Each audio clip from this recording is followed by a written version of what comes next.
ਉਹਨੇ ਤੁਹਾਨੂੰ ਕਿਹਾ ਕਿ ਥੋੜੀ ਜੀ ਜਲੀ ਹੈ ਤੁਸੀਂ ਆਈ ਹੋ ਸਾਨੂੰ ਨਾਲ ਹਾਲਤ ਦਿਖਾਈ ਨਹੀਂ, ਸਾਨੂੰ ਨਾ ਲਿਆਂਦਾ ਕੱਪੜੇ ਫਟੇ ਹੋਏ ਸੀ ਕੋਈ ਨਾ ਹੈ ਹੀ ਨਹੀਂ ਸੀ ਗੱਲ ਮੈਂ ਨੰਗੀ ਸੀ ਨੰਗੀ ਸੀ ਬੱਚੀ ਜੀ। ਅਸੀਂ ਸਿੱਧੇ ਸਾਦੇ ਲੋਕ ਆ, ਗਰੀਬ ਆ, ਉਹ ਅਮੀਰ ਲੋਕ ਨੇ। ਪੁਲਿਸ ਨੂੰ ਵੀ ਉਹ ਖਰੀਦ ਚੁੱਕੇ ਨੇ।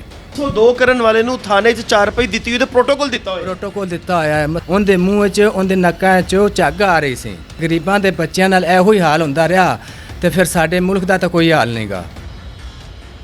अस्सलाम वालेकुम नाज़रीन, मैं हूं आपका मेज़बान उमर बलोच और आप देख रहे हैं उर्दू वायरल।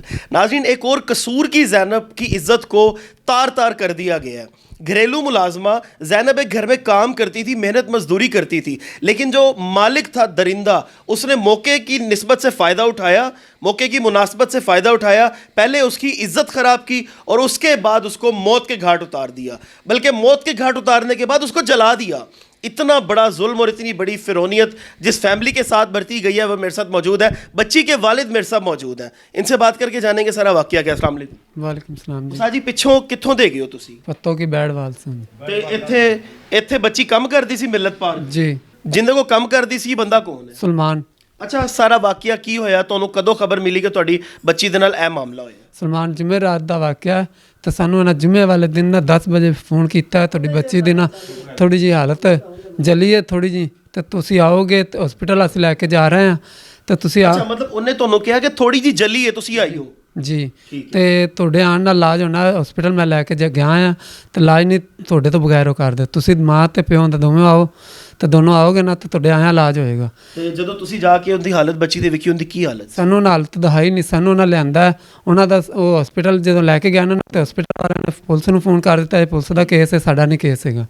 ਉਹਨਾਂ ਉੱਥੋਂ ਹੀ ਉਹਨੂੰ ਸਲਮਾਨ ਨੂੰ ਫੜਾ ਦਿੱਤਾ।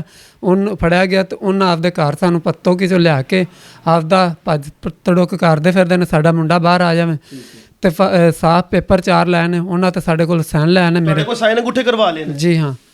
ਉਹ ਬੰਦਾ ਕੌਣ ਹੈਗਾ? ਕੋਈ ਮਤਲਬ ਕਿ ਵੱਡਾ ਮੁਲਾਜ਼ਮ ਹੈਗਾ, ਕੋਈ ਆਫੀਸਰ ਹੈਗਾ? ਬੰਦਾ ਕੌਣ ਹੈ? ਉਹ ਸਾਦਾ ਹੀ ਮੁਲਾਜ਼ਮ ਨਹੀਂ ਆਇਆ। ਸਾਦਾ ਹੀ ਹੈ, ਲੇਕਿਨ ਉਹਦੇ ਸਾਰੇ ਸਭ ਕੁਝ ਉਹਦੇ ਹੱਕ 'ਚ ਜਾ ਰਿਹਾ ਹੈ। ਜੀ। ਅੱਛਾ, ਤੁਸੀਂ ਮੈਨੂੰ ਦੱਸੋ, ਜਦੋਂ ਤੁਸੀਂ ਜ਼ੈਨਬ ਨੂੰ ਵੇਖਿਆ ਉਸ ਤੋਂ ਬਾਅਦ ਵੀ ਨਹੀਂ ਵੇਖਿਆ? ਆਪਣੀ ਬੱਚੀ ਨੂੰ ਤੁਸੀਂ ਵੇਖਿਆ ਹੀ ਨਹੀਂ? ਸਰ ਬੱਚੇ ਨੂੰ ਪੁਲਿਸ ਵਾਲਿਆਂ ਨੇ ਦਿਖਾਇਆ, ਉਹਨਾਂ ਨੇ ਤਾਂ ਦਿਖਾਇਆ ਨਹੀਂ। ਇਸ ਤਰ੍ਹਾਂ ਰਾਤ 9 ਦੀ ਹਾਲਤ ਕੀ ਸੀ? ਤੁਸੀਂ ਕਹਿ ਰਹੇ ਹੋ ਕਿ ਜ਼ਿਆਦਤੀ ਵੀ ਹੋਈ ਹੈ ਨਾ, ਉਹਦੀ ਹਾਲਤ ਕੀ ਸੀ? ਕੱਪੜੇ ਫਟੇ ਹੋਏ ਸੀ ਕੋਈ ਨਾ ਹੈ ਹੀ ਨਹੀਂ ਸੀ ਗੱਲ में, ਨੰਗੀ ਸੀ। नंगी सी बच्ची। जी। नाज़रीन, यकीन करें कि ये सूरत हाल है कि बच्ची की जब इनको बच्ची रिसीव हुई उसके कपड़े भी जो है वो तन पे नहीं थे, बच्ची वो बिल्कुल नंगी थी और सिर्फ 9 साल उसकी एज है। आप खुद अंदाज़ा लगाएं कि 9 साल की बच्ची की पहले इज्जत ख़राब की, ज़्यादती का निशाना बनाया, उसके बाद उसको मारा और मारने के बाद भी दिल नहीं भरा तो फिरौनियत का ये लेवल दिखाया कि उस बच्ची को जनाब जला दिया।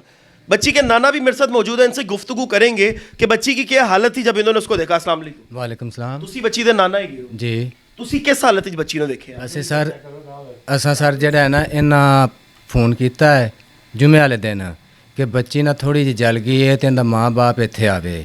ਇਹਨਾਂ ਦੇ ਮਾਂ-ਬਾਪ ਜਿਸ ਲਈ ਇੱਥੇ ਆਏ ਨੇ ਇਹਨਾਂ ਨੂੰ ਲੈ ਕੇ ਆਏ ਨੇ, ਇੱਥੋਂ ਬੱਚੀ ਕੋਲ ਨਹੀਂ ਲੈ ਕੇ ਗਏ।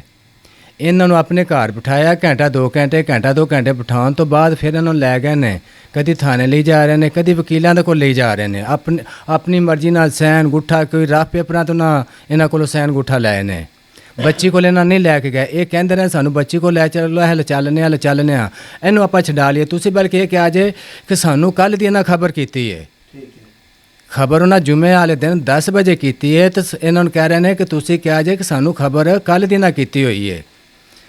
ਅਸੀਂ ਸਿੱਧੇ ਸਾਦੇ ਲੋਕ ਆ, ਗਰੀਬ ਆ, ਉਹ ਅਮੀਰ ਲੋਕ ਨੇ, ਜ਼ਿਮੀਦਾਰ ਨੇ, ਮਰੱਬਿਆਂ ਦੇ ਮਾਲਕ ਨੇ। ਸਾਡੀ ਇੰਨੀ ਪਹੁੰਚ ਨਹੀਂ ਕਿ ਅਸੀਂ ਹਰ ਇੱਕ ਪਾਸੇ ਜਾਂ ਪੁਲਿਸ ਨੂੰ ਪੈਸੇ ਦੇ ਦੀ। ਉਹਨਾਂ ਨੂੰ ਰੱਬ ਨੇ ਦਿੱਤਾ ਹੈ, ਉਹ ਪੁਲਿਸ ਨੂੰ ਪੈਸੇ ਦੇ ਸਕਦੇ ਨੇ, ਡਾਕਟਰ ਨੂੰ ਮਸਲ ਖਰੀਦ ਸਕਦੇ ਨੇ। ਡਾਕਟਰ ਨੂੰ ਹੋ ਸਕਦਾ ਨਾ ਖਰੀਦ ਲਿਆਵੇਗਾ, ਪੁਲਿਸ ਨੂੰ ਵੀ ਉਹ ਖਰੀਦ ਚੁੱਕੇ ਨੇ, ਪੁਲਿਸ ਨੂੰ ਉਹਨਾਂ ਪੈਸੇ ਦੇ ਚੁੱਕੇ ਨੇ। ਜਿਹੜਾ ਸੁਲਮਾਨ ਹੈ ਉਹ ਹੈ ਤੇ ਜੇਲ੍ਹ 'ਚ, ਥਾਣੇ 'ਚ, ਲੇਕਿਨ ਉਹ ਥਾਣੇ ਦੇ ਵਿੱਚ ਨਹੀਂ ਹੈਗਾ। ਉੱਥੇ ਥਾਣੇ ਦੇ ਵਿੱਚ ਉਹਨੂੰ 4 ਰੁਪਏ ਦਿੱਤੀ ਗਈ, ਉਹਦੇ ਤੇ 4 ਰੁਪਏ ਨਾਲ ਬੈਠਾ ਹੋਇਆ। ਐਵੇਂ ਹੀ ਹੈ 302 ਕਰਨ ਵਾਲੇ ਨੂੰ ਥਾਣੇ 'ਚ 4 ਰੁਪਏ ਦਿੱਤੀ ਹੋਈ ਤੇ ਪ੍ਰੋਟੋਕਾਲ ਦਿੱਤਾ ਹੋਇਆ। ਪ੍ਰੋਟੋਕਾਲ ਦਿੱਤਾ ਹੋਇਆ ਹੈ। ਮਸਲ ਉਹਦੇ ਨਵੀਦ ਸਾਹਿਬ ਦੇ ਕਮਰੇ ਦੇ ਵਿੱਚ ਬੈਠਾ ਹੋਇਆ ਹੈ, ਉਹਨੂੰ 4 ਰੁਪਏ ਦਿੱਤੀ ਗਈ ਹੈ।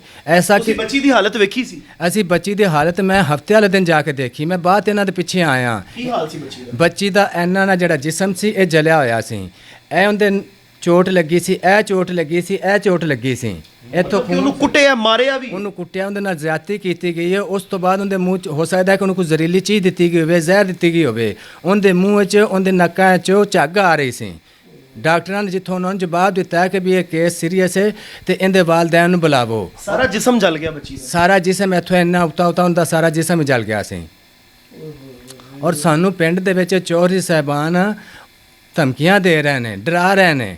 ਅਸੀਂ ਦੱਸੋ ਕਿਹੜੇ ਪਾਸੇ ਜਾਈਏ? ਜੇ ਗਰੀਬਾਂ ਦੇ ਬੱਚਿਆਂ ਨਾਲ ਇਹੋ ਹੀ ਹਾਲ ਹੁੰਦਾ ਰਿਹਾ ਤੇ ਫਿਰ ਸਾਡੇ ਮੁਲਕ ਦਾ ਤਾਂ ਕੋਈ ਹਾਲ ਨਹੀਂਗਾ।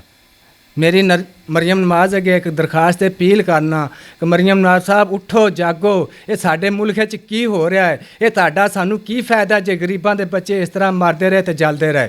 ਇਹ ਕਿਆਮਤ ਦੇ ਦਿਹਾੜੇ ਤੁਹਾਨੂੰ ਖੁਦਾ ਵੀ ਪੁੱਛੇਗਾ ਤੇ ਅਸੀਂ ਵੀ ਪੁੱਛਾਂਗੇ ਕਿ ਤੁਸੀਂ ਇੱਕ ਹੁਕਮਰਾਨ ਰਹਿ ਕੇ ਸਾਡੇ ਬੱਚਿਆਂ ਨਾਲ, ਸਾਡੇ ਗਰੀਬਾਂ ਨਾਲ ਇਨਸਾਫ ਨਹੀਂ ਕਰ ਸਕੇ। ਜਿਹੜੇ ਪਹਿਲੇ ਅਮੀਰ ਨੇ ਲੋਕਾਂ ਨੂੰ ਪੈਸਾ ਦੇ ਕੇ ਪੁਲਿਸ ਨੂੰ ਖਰੀਦ ਸਕਦੇ, ਡਾਕਟਰਾਂ ਨੂੰ ਖਰੀਦ ਸਕਦੇ ਨੇ, ਅਸੀਂ ਇੰਨਾ ਨਹੀਂ ਕਰ ਸਕਦੇ ਕਿ ਪੁਲਿਸ ਨੂੰ ਖਰੀਦੀਏ ਜਾਂ ਡਾਕਟਰਾਂ ਨੂੰ ਖਰੀਦੀਏ। ਅੱਲਾਹ ਪਾਕ ਇੰਸ਼ਾਅੱਲਾ ਤਾਲਾ ਤੁਹਾਨੂੰ ਇਨਸਾਫ ਜ਼ਰੂਰ ਦਿਲਾਏਗਾ। ਤੁਸੀਂ ਲਾਸਟ ਵਿੱਚ ਕੁਝ ਮਰੀਮ ਨਵਾਜ਼ ਸਾਹਿਬਾਂ ਨੂੰ ਤੇ ਵਜ਼ੀਰ ਆਜ਼ਮ ਸ਼ਹਿਬਾਜ਼ ਸ਼ਰੀਫ ਸਾਹਿਬ ਨੂੰ ਕਹਿਣਾ ਚਾਹੁੰਦੇ ਹੋ? ਜੀ, ਅਪੀਲ ਸਾਡੀ ਹੁੰਦੀ ਕਿ ਅਪੀਲ ਹੀ ਹੈ, ਬਸ ਸਾਡੇ ਨੂੰ ਇਨਸਾਫ ਚਾਹੀਦਾ बस।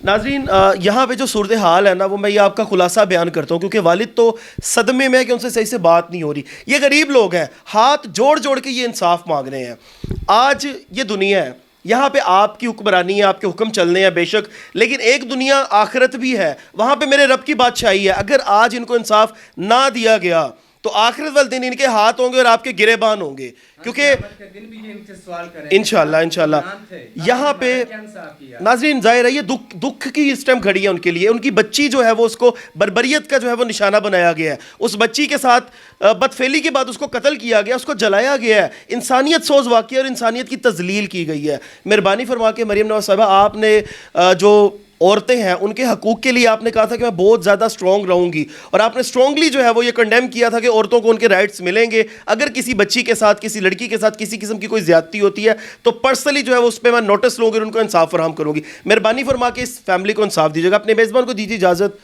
अल्लाह निगहबान।